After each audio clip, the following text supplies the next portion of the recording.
Bom dia, boa noite ou boa tarde, camaradas. Camarada Braga chegando com um vídeo novo no canal. No vídeo de hoje vamos explorar a história do universo de Starfield pelo ponto de vista das Colonias Unidas.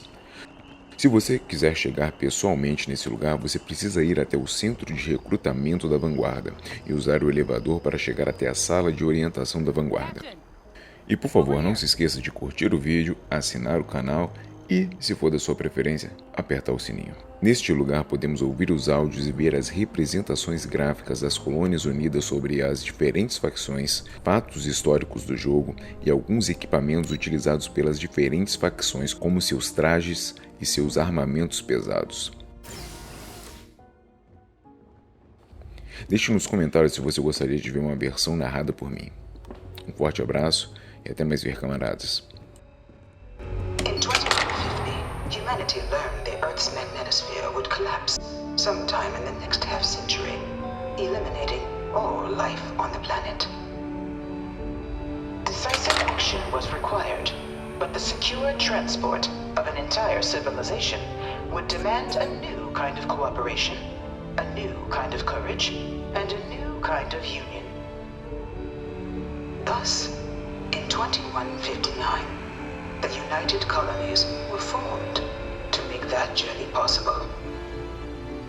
Just 1 year later, the Galileo, the first of many colony ships, touched down here on Jemison, beginning a new era of human history, the age of the United Colonies.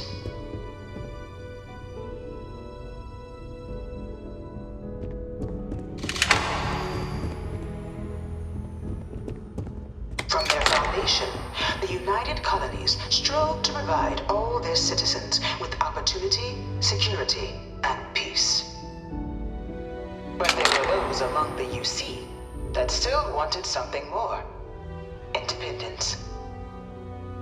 So in 2161, the UC issued the Centaurus Proclamation, granting UC citizens the right to settle distant worlds and form their own sovereign powers.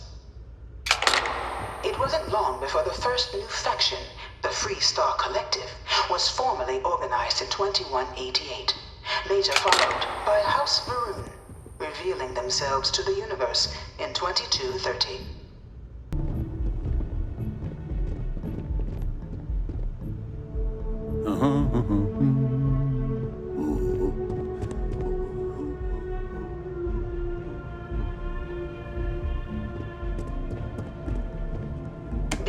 In 2240, House Va R'uun forces declared all-out war on the rest of human civilization, initiating the Serpent's Crusade. Over the next 23 years, thousands of Freestar, UC, and independent souls were killed by agents of House Va R'uun in the name of their Serpent God. It was only with the death of their founder in 2263 and the succession of his heir, Jarek, that House Va R'uun finally sued for peace.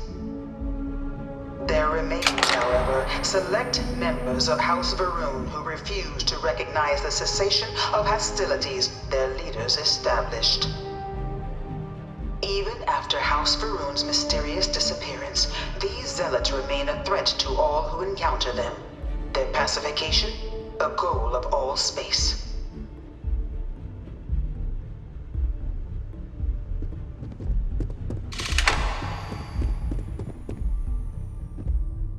Of the many conflicts between the galaxy's factions, none was more brutal than the recent colony war between the UC and the Freestar Collective.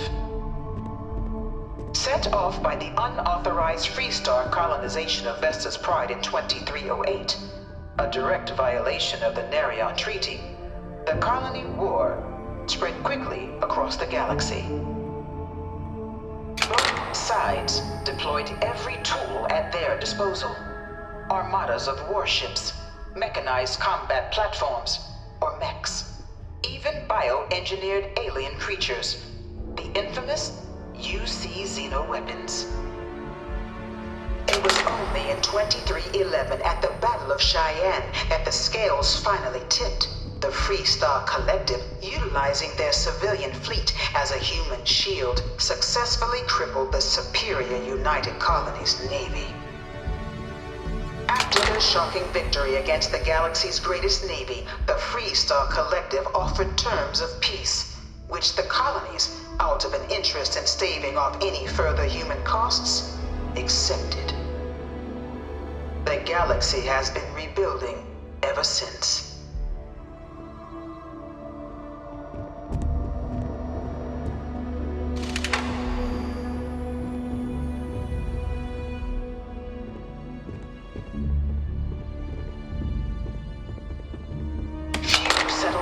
Were left untouched by the colony war. But nowhere could the viciousness of modern warfare be seen more clearly than on the Freestar planet of Niira. Initially occupied by invading United Colonies forces as a forward operating position, repeated attempts to take and retake the planet by collective forces led only to devastation. Swaths of the world were transformed into scorched husks, a nightmarish testament to the depths of human ingenuity and human cruelty. And today, Niira remains a continuing reminder to the horrors of unfettered war.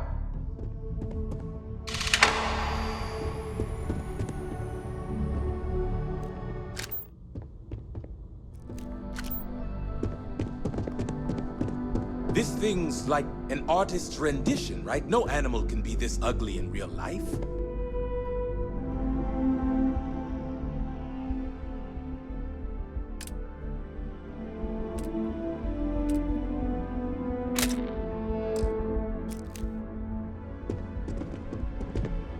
In the midst of the colony war, a different kind of tragedy struck the UC city of Londinion.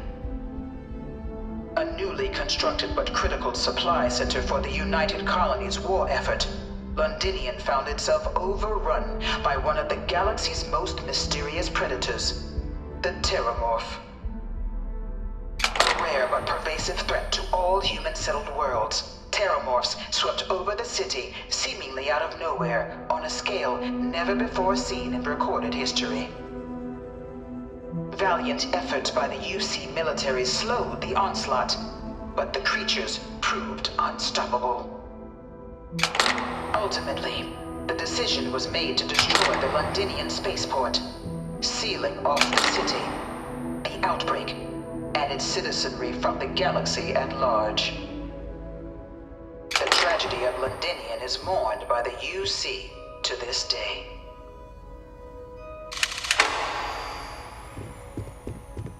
I really hope this is just a phase. One of my slates said Terrormorphs can control people's minds. But that can't be true.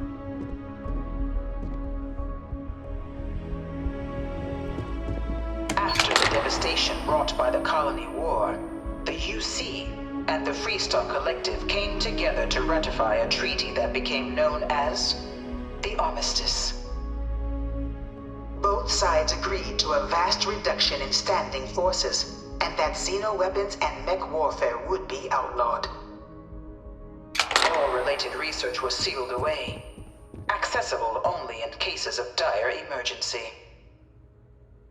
But the Collective had another demand, that the active commanders of the UC military stand trial for their actions. The United Colonies, in the interest of peace and galactic security, agreed. In 2311, 3 United Colonies senior officers were found guilty. Commander Henry Durant, General Indira Rastogi, and Fleet Admiral Francois Sanon, known better as Ve Victus. All were sentenced to death for their actions, bringing the colony war to a close and returning peace to the galaxy at long last.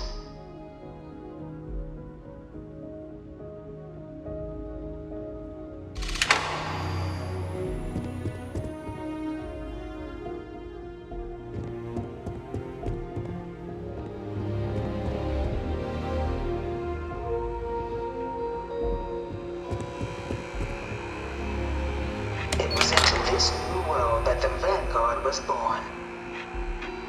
An official branch of the UC Navy, the Vanguard is the United Colonies Volunteer Fleet, serving a myriad of security, logistical, and reconnaissance roles.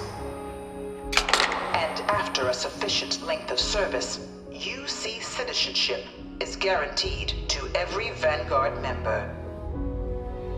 Open to all captains, regardless of origin, the Vanguard is leading the charge to protect and support the citizens of the United Colonies, wherever in the galaxy they may be.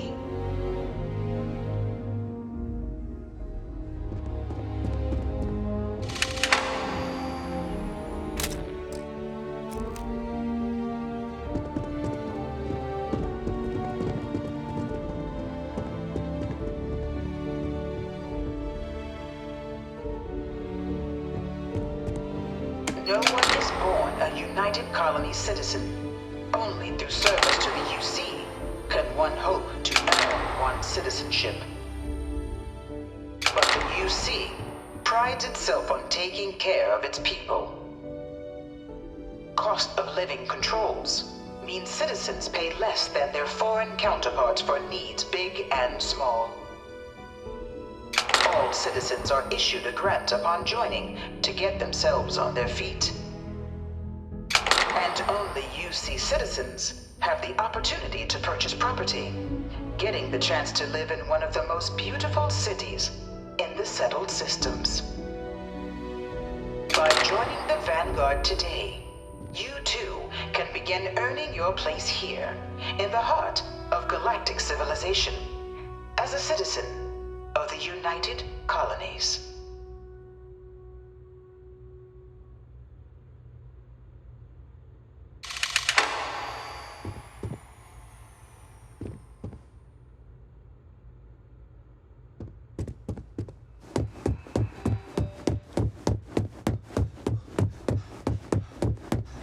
I bring her here almost